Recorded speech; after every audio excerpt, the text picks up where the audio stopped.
Hallelujah, praise the Lord. खुदावंद यीशु मसीह नासरी के पाक और खूबसूरत नाम में आप सबों की सलामती हो। खुदावंद आप सबों को बड़ी बरकत दे। खुदावंद आप सबों को अपनी हिफाजत और अपनी पनाह में रखे और इब्राहिम, इसहाक और यकूब का खुदा अपने पाक चेहरा का नूर आप सबों पर जलवागर फरमाए और आप खुदावंद यीशु मसीह नासरी के पाक नाम में बढ़ते जाएं, ईमानी तरक्की करते जाएं और खुदावंद यीशु मसीह नासरी के पाक और खूबसूरत नाम को इज्जत और जलाल दे सके। मेरे अजीज़ों, मैं खुदावंद की शुक्रगुजारी करता हूं कि खुदावंद ने आज फिर मुझको ये मौका बख्शा है कि मैं आप लोगों के साथ खुदावंद के कलाम की मीठी बातों को शेयर कर सकूं, आप तक खुदावंद के कलाम को पहुंचा सकूं। और मेरा ईमान है कि आप खुदा के कलाम के वसीला से बरकत पाएंगे, ईमान की मजबूती पाएंगे, क्योंकि कलाम के अंदर लिखा है ईमान पैदा होता है सुनने से और सुनना मसीह के कलाम से। और आज जब ये मसीह का कलाम, खुदा का कलाम आप सुनेंगे तो मेरा ईमान है कि आप ईमान की मजबूती पाएंगे और शिफा पाएंगे, बरकत पाएंगे और अपनी ज़िंदगी में रूहानी तरक्की पाएंगे और खुदावंद यीशु मसीह नासरी के नाम को ऊंचा सर बुलंद करेंगे।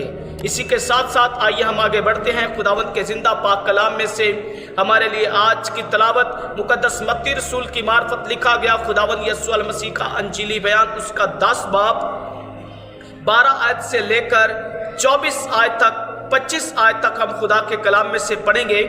हवाला एक बार फिर दोहरा देता हूँ।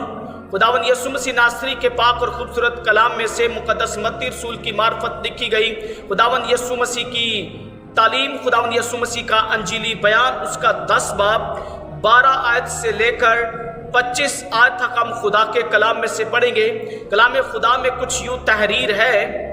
देखो मैं तुमको बेचता हूँ, गोया भेड़ों को भेड़ियों के बीच में, बस सांपों की मानित होशियार और कबूतरों की मानित बेअज़ार बनो, मगर आदमियों से खबरदार रहो, क्योंकि वो तुमको अदालतों के हवाले करेंगे और अपने इबादत खानों में तुमको कोड़े मारेंगे और तुम मेरे सबब से हाकिमों और बादशाहों के सामने हाजिर किए जाओगे, ताकि उनके और गैर कौमों के लिए गवाही हो। लेकिन जब वो तुमको पकड़वाएं तो फिक्र न करना कि हम किस तरह कहें या क्या कहें, क्योंकि जो कुछ कहना होगा उसी घड़ी तुमको बताया जाएगा, क्योंकि बोलने वाले तुम नहीं बल्कि तुम्हारे बाप का रूह है जो तुम में बोलता है। भाई को भाई कत्ल के लिए हवाला करेगा और बेटे को बाप, और बेटे अपने माँ बाप के बरखिलाफ खड़े होकर उनको मरवा डालेंगे, और मेरे नाम के बाइस से सब लोग तुमसे अदावत रखेंगे, मगर जो आखिर तक बर्दाश्त करेगा वही नजात पाएगा।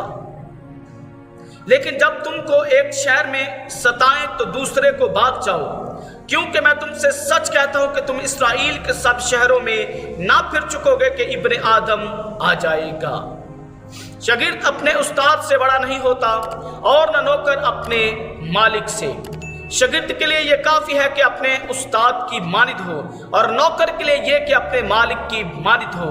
जब उन्होंने अपने घर के मालिक को बाल-बोल कहा तो उसके घराने के लोगों को क्यों कर ना कहेंगे। कलाम खुदा का पढ़ा और सुना जाना हम सबों के लिए बाइस से बरकत हो। आमीन।